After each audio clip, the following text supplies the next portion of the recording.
घरपट्टी वाढीव कराविरोधात काँग्रेसचा घंटानाद. करवाढ रद्द करा अन्यथा न्यायालयापर्यंत लढा. सांगली, मिरज आणि कुपवाड महानगरपालिका क्षेत्रातील वाढीव घरपट्टी विरोधात काँग्रेस पक्षाच्या वतीने आज महापालिकेसमोर घंटानाद आंदोलन करण्यात आले. वाढीव घरपट्टी तात्काळ रद्द करण्याची मागणी करत आंदोलनकर्त्यांनी महापालिका प्रशासन आणि सत्ताधाऱ्यांविरोधात जोरदार घोषणाबाजी केली.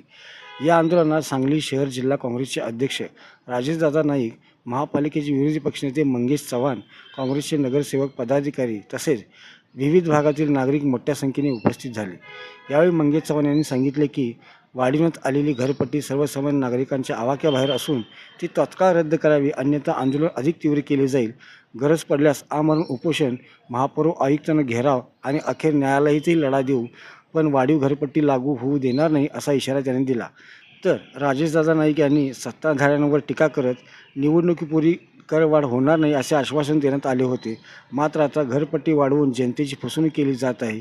ही करवाढ म्हणजे सर्वसामान्यांवरील अन्याय आहे असे म्हटले. या आंदोलनात राष्ट्रवादी काँग्रेस पक्षाचे गटनेते अभिजित कोळी यांनीही जाहीर पाठिंबा दर्शविला.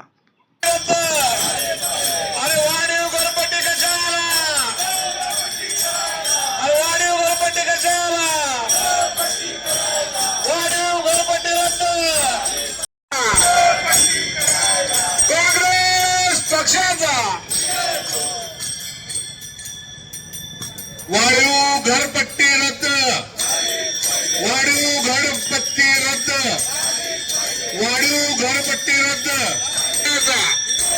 वाढीव घरपट्टी रद्द, या कॉलेजची घरपट्टी रद्द, या शाळेची घरपट्टी रद्द, नागरिकांची घरपट्टी रद्द. अरे वाढीव घरपट्टी कशाला, अरे वाढीव घरपट्टी कशाला. सांगली, मिरज, कुपवाड महापालिकेनं काही दिवसापूर्वी प्रशासनाच्या काळामध्ये भांडवली मूल्य आधारित सर्व नागरिकांना, ग्राहकांना घरपट्टी लागू केली आहे आणि ही घरपट्टी अतिशय वाढून आली असल्यामुळे नागरिकांच्या मध्ये रोष आहे आणि सर्व काँग्रेस पक्षाच्या नगरसेवकांच्या वतीने आज इथं आम्ही घंटानाद आंदोलन करत आहे, जेणेकरून प्रशासनाचे कान उघडले पाहिजेत, सत्ताधाऱ्यांचे कान उघडले पाहिजेत. मागच्या इथून बघितला 2022 साली चंद्रकांत दादांनी घरपट्टी कमी केली होती, फक्त एवढंच की येणारी इलेक्शन डोळ्यासमोर ठेवून आणि ज्यावेळी इलेक्शन झाली त्यावेळी ही लोक सत्तेत बसली आणि गेले महिन्याभरातच या लोकांनी ही घरपट्टी वाढवली आहे. त्यामुळे आम्ही काँग्रेस पक्षाच्या वतीने सर्व नगरसेवकांच्या वतीनं या गोष्टीचा निषेध करतो आणि येणाऱ्या काळात लवकरात लवकर ही घरपट्टी कमी नाही झाली तर ह्याच्यापेक्षा तीव्र आंदोलन करतो, एवढंच या ठिकाणी मी सांगतो. आज आम्ही घंटानाद आंदोलन केले, जेणेकरून टाळवाद्य आंदोलन केले, जेणेकरून प्रशासनाचे आणि सत्ताधाऱ्यांचे कान उघडले पाहिजेत आणि नागरिकांच्या समस्या समजून घेतल्या पाहिजेत. नागरिकांच्या मध्ये रोष जो असणारा तो कुठं तर कमी केला, ह्या लोकांनी कमी केला पाहिजे, यासाठी घरपट्टी कमी केली पाहिजे. या निषेधात आम्ही या ठिकाणी टाळवाद्य आंदोलन केलं आहे.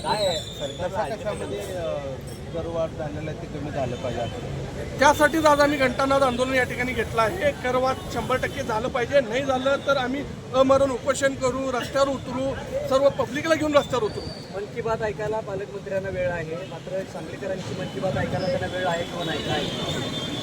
आता देशाभरात फक्त मन की बातच चालू आहे, पण जनतेची बात ऐकणारा कोणच इथं उरलेलं नाही आहे. जसं पालकमंत्री असतील, इथले आमदार असतील, इथलं प्रशासन असेल किंवा सत्ताधारी असतील, यांनी कुठं तर जनतेत उतरून जनतेची मन की बात ऐकणं गरजेचं आहे. पालकमंत्र्यांनी सुद्धा काल या दरवाढीचा समर्थन केलेलं आहे, विकासासाठी आवश्यक आहे असं त्यांचं मत आहे. कदाचित इलेक्शन झाले असल्यामुळे त्यांनी दरवाढीचं समर्थन केलं असेल. फक्त या लोकांचं एवढंच काम आहे, इलेक्शनच्या आधी लोकांना आश्वासन देणे, वेगवेगळ्या मुद्द्यांना आश्वासन देणे आणि सत्तेत येणे. सत्तेत आल्यावर काय शेवटी लोकांच्या खिशाला कुठं तर कात्री बसताना आपल्याला दिसत आहे. करवाढ मागे घेतल्याशिवाय तुम्ही स्वस्त बसणार नाही. लवकरात लवकर ही घरपट्टी वाढ कमी नाही झाली तर ह्याच्यापेक्षा तीव्र आंदोलन करू आणि रस्त्यावर उतरू.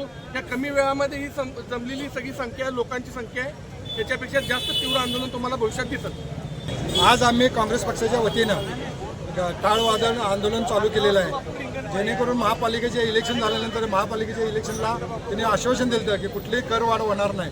पण जसे इलेक्शन झाले आणि हे झालं चालू केले, त्यांनी घरपट्टी वाढायची मोहीम चालू केलेली आहे, बाकीचे बी कर चालू केलेले आहेत. पण घरपट्टी हा सर्वसामान्य लोकांना त्रास होणारा हे आहे. त्यामुळं आम्ही सर्व काँग्रेस पक्षाचे नगरसेवक आज टाळवाद हे करत आहेत. आणि जर प्रशासन ह्या बाबतीत जागा नाही झालं तर आम्ही नक्कीच पुढचं आंदोलन बी तीव्र करू आणि हे करू. आज प्रशासनाची भूमिका सदनिग्ध आहे. एक वेळेला म्हणतात आंदोलन करणार हे वाढ करणार नाही, पण वाढ का हळूहळू छुप्या पद्धतीने ती करत आहेत. ह्याचा आम्ही निषेध करत आहेत. आम्हाला त्यांनी मागं मिटिंग घेतली होती, त्यावेळेला सांगितलं होतं की तुम्ही पहिल्यांदा ही माहिती घ्या आणि मगच ह्याच्यावर हे करा. त्यासाठी आम्ही शांत होतो. पण आज घरपट्टी बघितल्यानंतर सर्वसामान्य लोकांच्या आणि सर्वसामान्य लोक सगळे मंगेश चव्हाण माझ्याकडं सगळ्यांच्या तक्रारी आलेल्या आहेत. त्यामुळे आम्ही सर्व काँग्रेस पक्षाच्या वतीनं हे आंदोलन केलेलं आहे. तुम्ही पाहिलं असाल की सांगलवाडीसारख्या शेती विभाग आपला तिथं गोट्याला ह्याला त्याला सुद्धा त्यांनी घरपट्टी आकारणी केलेली आहेत. पेसेस असतील, बिल्टअप एरियाचं हे असतील, म्हणजे कुठलं ताळमेळ कुठलं नाही. मी माझं स्वतःच्या आमच्या भागातलं एक उदाहरण देतो. आमच्या गल्लीमध्ये मोसोबाचं झाड आहे, त्या झाडाची सुद्धा त्यांनी घर आकारपट्टी केली. आता त्याची कोण देणार घरपट्टी, असा सगळा प्रश्न आहे. आणि कुठलंही हे करतात, हिअरिंग घेतो म्हणतात, पण हिअरिंगला सुद्धा त्यांनी 5 ते 10 मिनिटाचं ऐकून घेतलं करतात आणि रिजेक्ट करतात.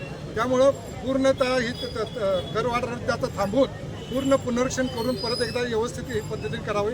कारण ज्यानं आत्ता जर घरपट्टी त्यांनी वाढवली तर घरपट्टी पूर्ण लोक भरणार नाहीत, त्याच्यावर येणाऱ्या महापालिकेवर परिणाम होईल आणि ह्याला पूर्ण जबाबदार प्रशासन आणि सत्ताधारी पक्ष आहे.